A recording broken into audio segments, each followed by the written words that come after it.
बिस्मिल्लाहिर्रहमानिर्रहीम अस्सलाम वालेकुम दोस्तों, मैं हूं ज़ैज़ी और आप देख रहे हैं मेरा चैनल। दोस्तों, आज की वीडियो बहुत ही डिमांडिंग है।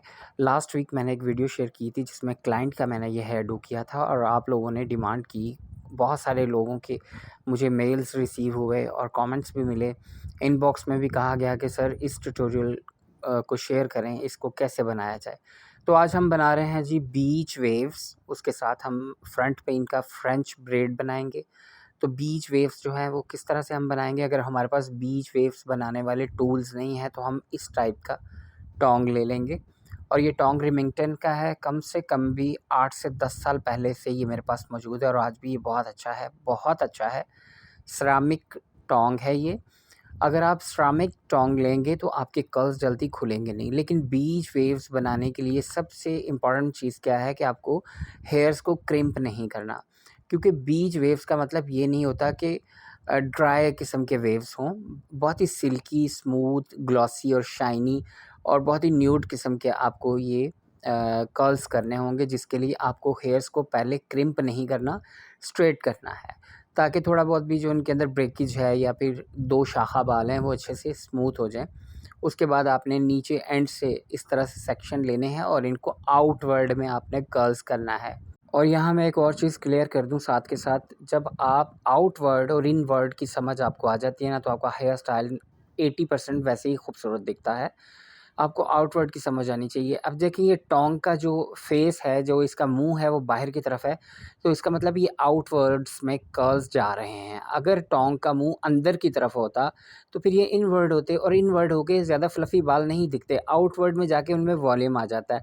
तो इस तरह हमने सेंटर से 2 पार्ट करके आधे बालों को इस तरफ से आउटवर्ड में कर दिया और आधे उधर से। और अब ये देखें, जहाँ पे हमारा क्राउन एरिया था ना, वहाँ से हमने एक सेक्शन लिया है, इसको हम बैक कॉम्ब करेंगे। और आज हम पिन्स वाली बैक कॉम्बिंग नहीं करेंगे, क्योंकि इस हेयर स्टाइल में पिन किया हुआ बैक कॉम्ब अच्छा नहीं दिखेगा। तो इस तरह से आपने एक सेक्शन लेना है, उसको अच्छे से टाइट वाली बैक कॉम्ब करनी है और उसके बाद यहाँ पे आपने स्प्रे अप्लाई कर देना। स्प्रे मैं अप्लाई कर रहा हूँ ट्रेस्मी का एक्स्ट्रा होल्ड स्प्रे है, जिससे ये बैक कॉम्बिंग जो है वो बैठेगी नहीं, अपनी जगह पे बहुत अच्छे से फिट रहेगी, सेट रहेगी। और इस तरह से आपने इस सेक्शन को थोड़ा-सा फिंगर की हेल्प से फैला भी देना है। उसके बाद आपने फिर नेक्स्ट सेक्शन लेना है और इस तरह आपने 6 टू 7 सेक्शन लेने हैं, क्योंकि बाल जो हैं वो स्ट्रेट हुए हुए हैं। तो इसलिए यहाँ पे हमें थोड़ी-सी बॉडी बनाने के लिए हमें पतले-पतले सेक्शन लेके उसको अच्छे से बैक कॉम्ब करना होगा।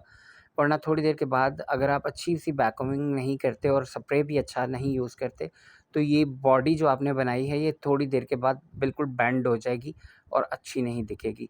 तो यहाँ पे होल्ड करने के लिए सिर्फ़ आपने रूट्स में स्प्रे लगाना और इस तरह से आपने फिंगर के साथ इसको खोल देना और थोड़ा-थोड़ा इसको सॉफ्ट हाथ लगा के मैसी कर देना है, ताकि एक जगह पे पहाड़ जो है ना वो खड़ा ना हो जाए।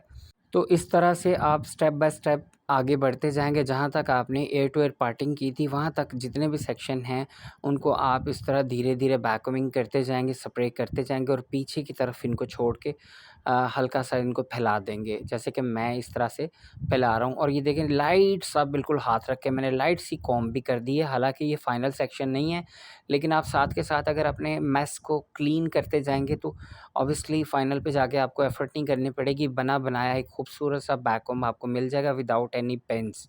और इस तरह से ये देखें, मैंने रूट्स में जो है वो बहुत हार्ड करके बैक कॉम्बिंग की है, क्योंकि बाल जो हैं वो स्ट्रेट करने से बहुत सिल्की हो गए थे। और सिल्की बालों पे इस तरह से आप एक लॉन्ग लास्टिंग किस्म की बैक कॉम्बिंग तभी क्रिएट कर सकते हैं जब आपकी बैक कॉम्बिंग बहुत अच्छे से हुई होगी। आपको कंघी को आर-पार करके बैक कॉम्बिंग करनी है यहाँ पे, हर स्टेप पे। अगर आप सिर्फ़ कंघी के जो एज होते हैं ना, उनसे ही अगर जस्ट थोड़ा-थोड़ा बैक कॉम्बिंग करोगे ना, तो वो बैक कॉम्बिंग मज़बूत वाली नहीं होगी। तो मेरे कहने का मतलब ये है कि जब भी आप बैक कॉम्ब करें ना, आप कंघी को बालों के आर-पार कर लिया करें, फिर बहुत अच्छे तरीके से बैक कॉम्बिंग हो जाती है। और ये देखें, अब फाइनल वाला जो स्टेप था उसके साथ हमने आराम से इसको स्लीकली नीचे की तरफ जो है वो कॉम्ब कर दिया है। और आप देखें, बना बनाया हमारे पास एक खूबसूरत सा क्राउन एरिया मिल गया है, जिसको हमने थोड़ी-सी मेहनत के बाद इस तरह से क्रिएट कर लिया। और अब इसके ऊपर थोड़ा-सा मैं स्प्रे कर रहा हूँ और फाइनली इसको कॉम्ब कर रहा हूँ, लेकिन ये बिल्कुल लास्ट फाइनल नहीं है, इसे सेमी फाइनल कह सकते हैं, क्योंकि अभी हमने इन बालों को जो पीछे हमने ये छोड़े हैं, इनको कर्ल्स करना है। कर्ल्स करके हम फ्रंट की ब्रेड बनाएँगे, उस ब्रेड को इस बैक कॉम्बिंग के नीचे लाके जब हम सेट करेंगे ना, तो उसके बाद इसको एक दफ़ा फिर हम जो है स्प्रे लगाएँगे और इसको फ्रंट से नीट कर लेंगे। अभी ये समझें कि ये सेमी नीट हमने किया है और इस तरह से अब हम उतने ही सेक्शन लेंगे जितने हमने नीचे से लिए, तो इन सेक्शंस को हम आउटवर्ड में कर्ल्स कर लेंगे। ये देखिए, ये रहा आउटवर्ड, बाहर की तरफ आपने टोंग का मुँह रखना है ना, तो ये आपका आउटवर्ड होता जाएगा। और इन हेयर्स को आपने नीचे जहाँ पे आपने कर्ल्स किए हैं ना, वहाँ पे आपने स्प्रे नहीं करना, क्योंकि बीच वेव्स का मतलब अकड़े हुए बाल नहीं होता, बल्कि लचकदार बाल जो होते हैं ना, उनको बीच वेव्स कहा जाता है।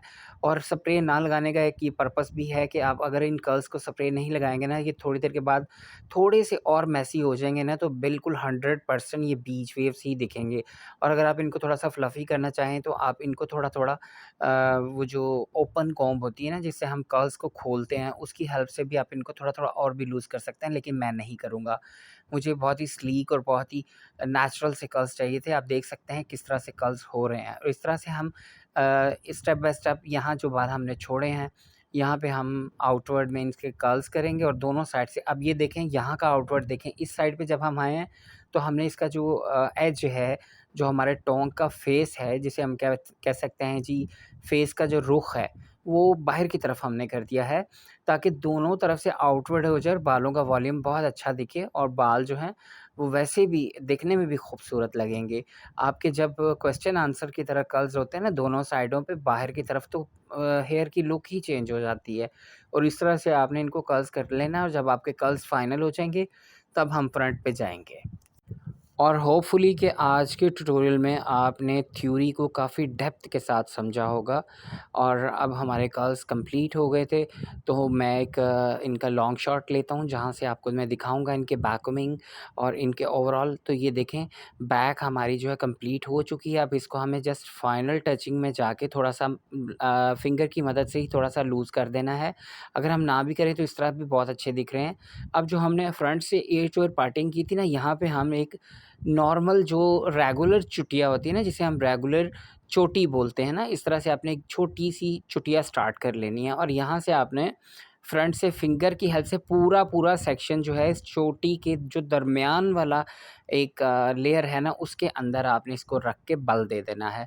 फिर अगला सेक्शन लेना है, तो आपने उसको दरमियान वाले सेक्शन के ऊपर रखना है। उसके बाद जब उसे आप बल देंगे, वो खुद ब खुद नीचे चले जाएगा और ऑटोमैटिकली जो नीचे वाला सेक्शन है वो ऊपर आ जाएगा। तो आपका ये काम बहुत ही सिमेट्रिकल और तरतीब से होता जाएगा।